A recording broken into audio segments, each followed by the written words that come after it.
why do starving people refuse to eat? Yeah, that is the big question. I really want you to picture this for a second. The world produces, like, more than enough food to keep everyone alive. Easily. The agricultural yield on this planet is just staggering. Yet the poorest populations, they still suffer from severe malnutrition. Right. And when we look at that problem, from the comfort of our stable lives, we assume we know exactly why. We think it's just a math problem. Exactly. We think, oh, it's a lack of resources Mm.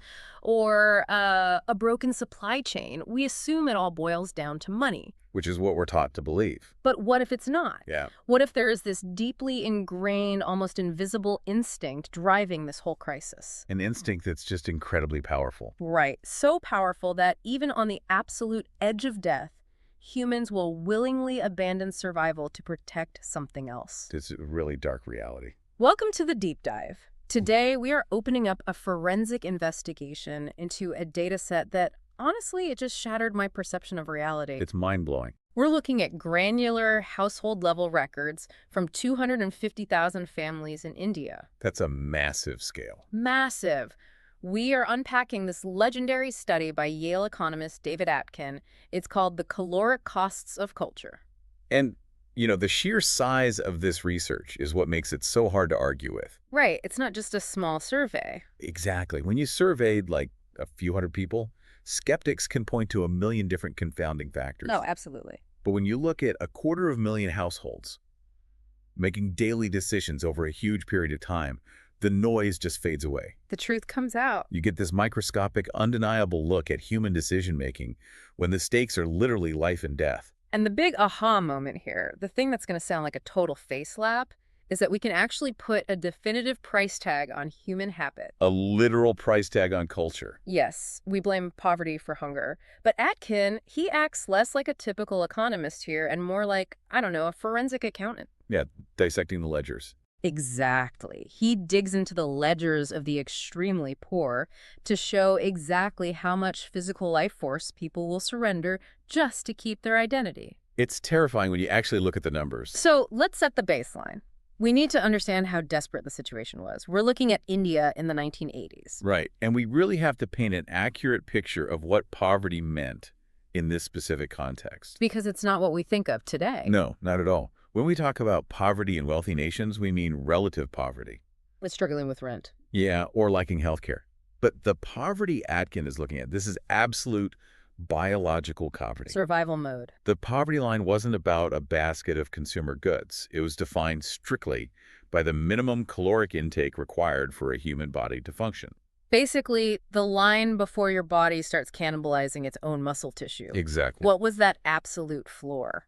The government set it at 2,400 calories a day for an adult in rural areas and 2,100 in urban areas. If you fell below that, your organs were literally functioning at a deficit. Your immune system was compromised. And the data from this period is just brutal. 64% of families were living below that bare minimum calorie line. Over 6 in 10 families. That is a nightmare baseline. It really is. And the cascading effects are just heartbreaking. Over 53% of children under 5 were suffering from moderate to severe stunting. Over half the kids. Yeah. Their bodies and brains physically could not grow to their natural potential. There literally wasn't enough fuel. Some of these households were surviving on under 1,850 calories a day. Barely hanging on. Okay, let me pause right there. Because, if I am in that situation, if my family is literally starving, every single penny I get my hands on has one purpose. Getting cheap energy. Yes. Buying cheap, life-saving carbs. If I go to the market, I am not looking at brands. I am not being picky. You're doing the math. Raw math. How do I get the maximum carbohydrates for the minimum money? Because the alternative is watching my children fail to grow. Right. But you're telling me that is exactly what didn't happen. It's not what happened at all. Survival instinct is kind of a biological lie in this context. Wow. To really grasp this, Atkin's research points us back to a blood-soaked chapter of history. The 1943 Bengal famine. Yes. It's a dark event, but it perfectly shows the mechanism we're dealing with. So 1.5 to 4 million people died in that famine. The sheer volume of death is almost impossible to visualize. But it's not just the fact that they died, it's how some of them died. Right, because it wasn't just a simple case of there being absolutely zero food on the subcontinent. There was a government inquiry after the famine, and they found a horrifying truth. They found government storehouses sitting right in the middle of these starving regions. And what was inside them? They were overflowing with wheat. Hmm? The relief efforts had actually shipped life-saving calories into the area. So the food was there. The bins were full. But the local population in Bengal, they were traditionally rice eaters. Okay, wait. Their entire cultural identity was built around rice. Let me make sure I'm getting this physical reality right. Are you saying there were starving people standing outside storehouses full of wheat and they just didn't eat it? The Inquiry Commission documented this explicitly. They watched with absolute horror as life-saving grain rotted in the bins. While millions perished just outside. Yes, they literally chose to starve to death rather than eat the wheat. That is insane. I mean, if you're drowning, you don't refuse a life raft just because it's the wrong color. Right. How can a biological creature prioritize tradition over a beating heart? Because culture became a literal poison here. Right. We severely underestimate what culture actually is. You really do. We like to imagine humans are these perfect, rational calculators. We assume when the stomach is empty, the primitive brain takes over. Just consume fuel. Exactly. But this event proves that identity, our sense of who we are, what separates us from them, can build an invisible wall so thick that even the instinct to survive can't break it. To them, the wheat wasn't food. Or at least it wasn't food meant for them. So the whole idea of the rational, economic human, it doesn't exist, period. It's a complete myth. Yeah. And Atkin wanted to see if this same invisible cage was operating in everyday life, not just during massive famines. Under less acute, but still severe poverty. Right. So he looked at the 1980s data for two specific Indian states, Kerala in the deep south and Punjab in the far north. Let's look at this because the math gets fascinating. Kerala is totally obsessed with rice. Punjab is deeply devoted to wheat. Yes. But nutritionally, rice and wheat have identical value. From a purely biochemical standpoint, a calorie of wheat and a calorie of rice do the exact same job. They prevent starvation. And Atkin looked at the prices, right? The prices overlap. They are highly comparable. It's not like one is gold and the other is dirt. But the choices these people make are absolutely wild. In Kerala, they eat 13 times more rice than wheat. And in Punjab, they eat 10 times more wheat than rice. Which just sounds like a quirky local preference at first. Sure, people like what they like. But remember the baseline context. 64% of people are failing to hit the minimum calorie line. Exactly. And the prices fluctuate. Sometimes rice is way more expensive in Kerala. Sometimes wheat is way more expensive in Punjab. So a rational person desperate to feed their stunted kid would look at the prices and say, okay, rice is expensive today. I'll buy wheat to hit our calorie goal. But they don't. Even when their preferred grain spikes in price, they categorically refuse to switch to the cheaper alternative, They just buy less of the expensive stuff. resulting in fewer calories overall. This leads to this counterintuitive face slap moment in Atkin's research. He ran a simulation. A brilliant simulation. He asked, what if they just swallowed their pride? What if Kerala and Punjab cross-swapped their diets based purely on local prices? If they just bought whatever was cheapest, regardless of culture. The absolute calorie intake across the entire nation would instantly skyrocket by 6.1%. Instantly. 6.1%. I mean, that might sound small to some, but across a population of hundreds of millions. It's massive. A 6.1% boost means millions of people are instantly pushed above the starvation line. Millions would cross the survival line. The physical stunting of children would drop. Immune systems would recover. It's a nation-altering improvement. And it wouldn't cost a single extra dollar of government aid. Nothing. Just a willingness to eat the other grain. But they refuse. They firmly, absolutely refuse. They're sacrificing their own bodies to maintain their identity. Okay, but let me push back here, because if I want to poke holes in this, I'm thinking Kerala and Punjab are totally different environments. Right, it's the geography argument. Yeah. Maybe it's not a deep psychological loyalty. Maybe it's just local weather. Or maybe the imported wheat in Kerala is stale, so they don't trust it. It's a valid critique. Is it just what's fresh in the backyard? Right. How do we know they aren't just making a practical choice? Atkin knew he had to defeat that exact excuse. If you just study people who never leave their home state, you have too many variables. Weather, supply chains, all of it. So he designed the perfect natural experiment. He needed to look at the wanderers. Cross-state migrants. Yes, people who packed up, left their home state, and moved to a totally new city. So they live on the exact same street as the locals. They shop at the exact same market. They look at the exact same price tags for 169 different grocery items. The playing field is completely leveled. Logic screams, adapt.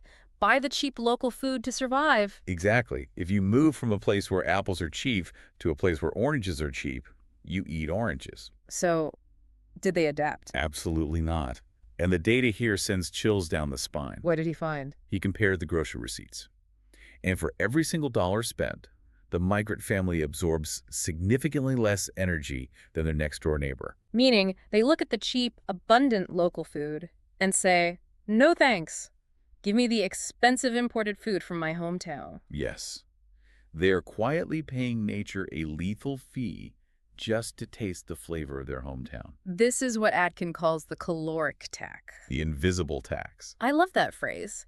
It's like paying roaming fees on your cell phone when you travel just to keep your old number. But the currency is literal life energy. Exactly. What is the exact rate of this tax? On average, these migrants are paying a 1.6% caloric tax. They're surrendering 1.6% of their energy just for habit. Right. But wait, maybe the migrants are just richer. I mean, if I get a high-paying job in a new city, I don't care about the price of calories. I buy fancy imported food because I can afford it. That's the luxury excuse. Right. Are we sure they are just buying expensive meats instead of cheap grains? The data smashes this excuse down. Atkin acted like a forensic accountant here, too. He filtered it. Meticulously. He strictly compared families with the exact same budget, the exact same household size. So an equally poor local family of four versus a poor migrant family of four. Exactly. He even removed all government-subsidized foods from the math, just in case locals had an unfair welfare advantage. And after removing all of that, The tax remains. They are purposefully buying the most inefficient, expensive foods just because it feels like home. okay, 1.6%. You might think, well, everyone likes a taste of home, it's just a small tax. But you have to look at who is paying it. Right. Because you think this is just rich people being picky. The truth is far more desperate. The researchers looked at the absolute poorest 25%.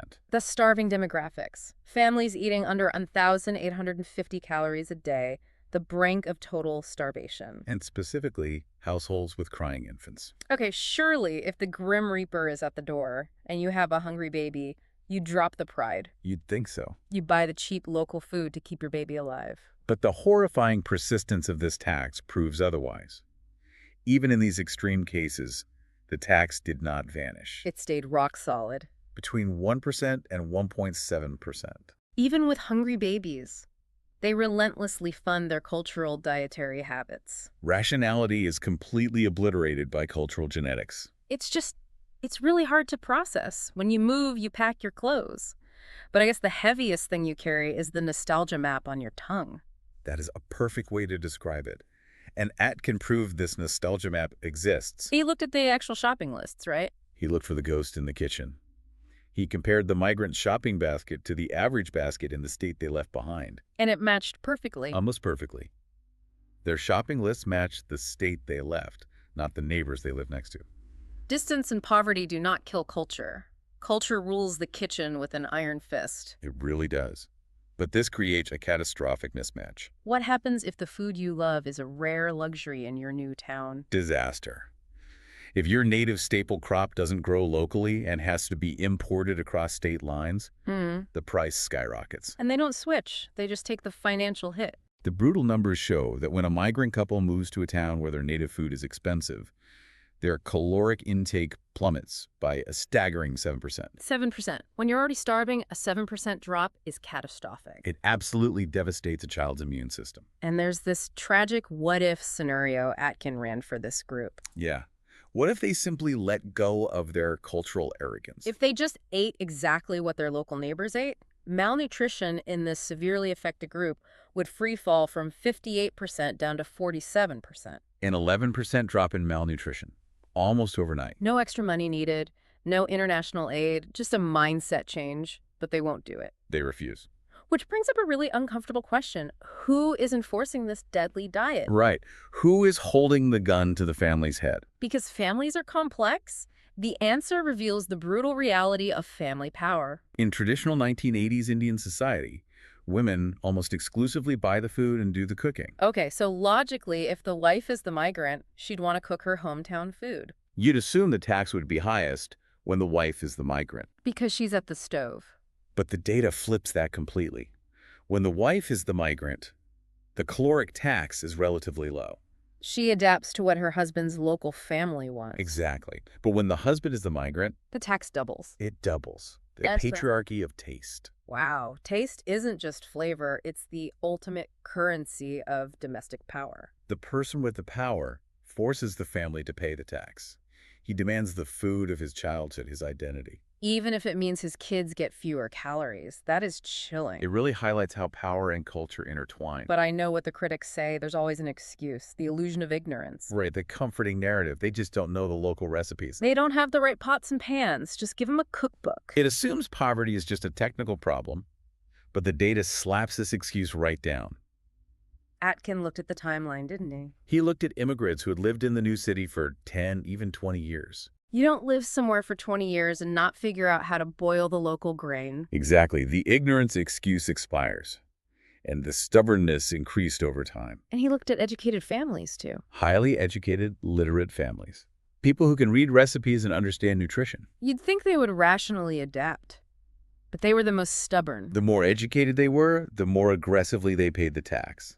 This isn't a lack of a cookbook. This is a soul-deep brand. They know perfectly well how to make the local food. They just view it as beneath them. It's an identity surrender. To eat local is to admit defeat. I will not eat this food because I am from that place. It's so dark.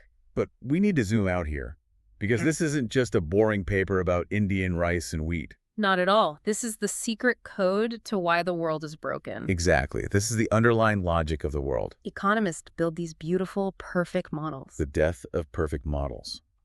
They assume humans are ice-cold, rational, calculating machines. Homo economicus. Right.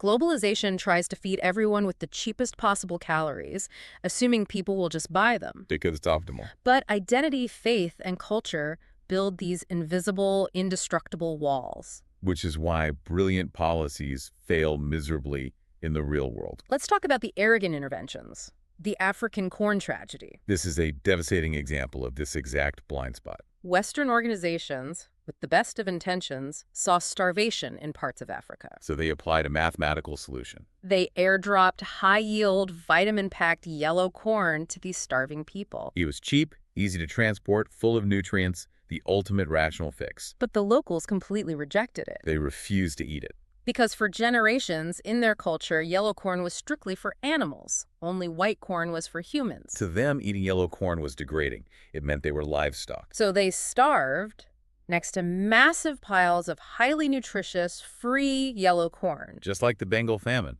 Different continent, different crop, exact same deadly cage of culture. Any grand policy, any global supply chain that refuses to bow down and respect the cultural quirks of the underclass, it will fail. The food will rot. Arrogance is literally deadly in these interventions. Which brings us to the modern abyss, the outro of all this. Yeah, it gets uncomfortable here. Because you, the listener, you're sitting there judging them. You're thinking, I would never be so stubborn. I'd eat the yellow corn. We distance ourselves. But are you paying an invisible tax right now? It's the ultimate question. Look at the tech illusion we live in. We have AI, infinite information. We think we are totally free, rational actors making optimal career choices. But have we really evolved past that starving migrant? Here is the face slap connection. Yeah. When a massive technological wave hits, like AI right now, do we rationally adapt? No, we don't. We cling to our old class structures. We cling to our comfortable cognitive habits, our cozy information cocoons. I'm a traditional writer. I don't use AI. Real work isn't done that way. We are paying a massive cognitive tax. We sacrifice our efficiency and future success just to preserve our professional identity. We want the taste of the way things used to be. Even highly educated professionals refuse to adapt, just like the migrants in our Atkin study. We are starving next to piles of yellow corn. We just don't recognize it because our currency isn't calories anymore. It's time and relevance. We're demanding the expensive imported rice when the cheap wheat is right there. So, final provocative thought. Look at your own life. Are you secretly paying a massive caloric tax in your career your relationships, your worldview. Just because the truth doesn't taste like what you're used to. Are we doomed to repeat the history of the rotting grain? Think about it.